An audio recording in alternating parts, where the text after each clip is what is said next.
So with the big success of Alcibiades after the victory at Cyzicus in 410 BC, and after the successful restoration of Athenian democracy in the aftermath of the coup, we finally get to a point where Alcibiades, in years to come, continued to fight on behalf of the Athenians in several major battles that proceeded with the Decelean War. And eventually Alcibiades was recalled. Now, that the Athenians were able to continue scoring successes against the Spartans was pretty remarkable because, as we talked about in the previous video, we're now in the third and final portion of the Peloponnesian War, the Decelean War that ran from 414 BC to 404 BC.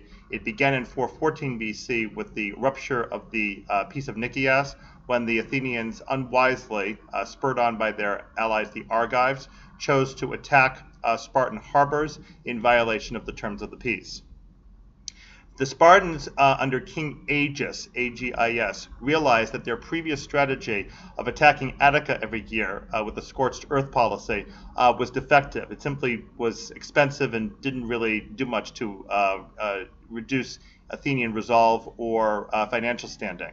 So King Agis, in the period of distraction when the Athenians were occupied with the campaign in Sicily, managed to sneak his army into Attica and took hold of the fort of Deceleia, the village of Deceleia, and turned it into a fort.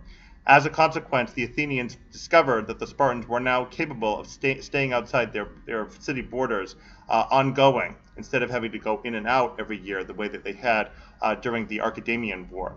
So this really put the Athenians in much more of a physical vice than they had been previously. Even with this, though, the Spartans were still not capable of contending with the Athenians out at sea. Now, the Spartans would, however, change that, because a new fellow was going to show up on the scene, and his name was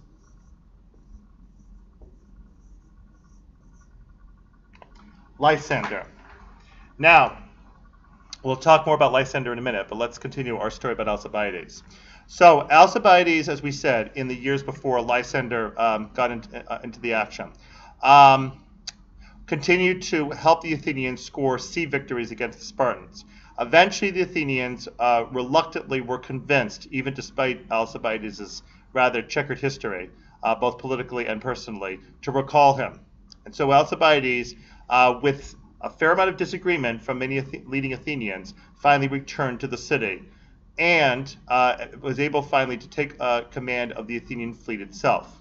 In 407 BC, however, the Athenians under Alcibiades ran into a brick wall in the form of Lysander.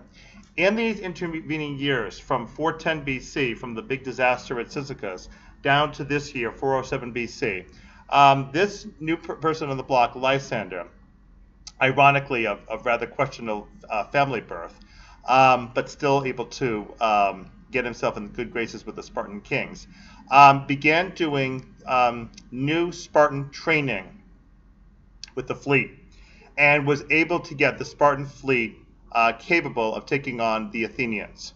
Now in 407 BC, Lysander, now the Navarch at Sparta, brought the fleet out eastward. And Alcibiades, now also in charge of the Athenian fleet, was out in that area as well, trying to keep the Spartans at bay. And eventually, the Athenians and the Spartans had a standoff position near the eastern city of Ephesus. Nearby, there was a harbor called Notium.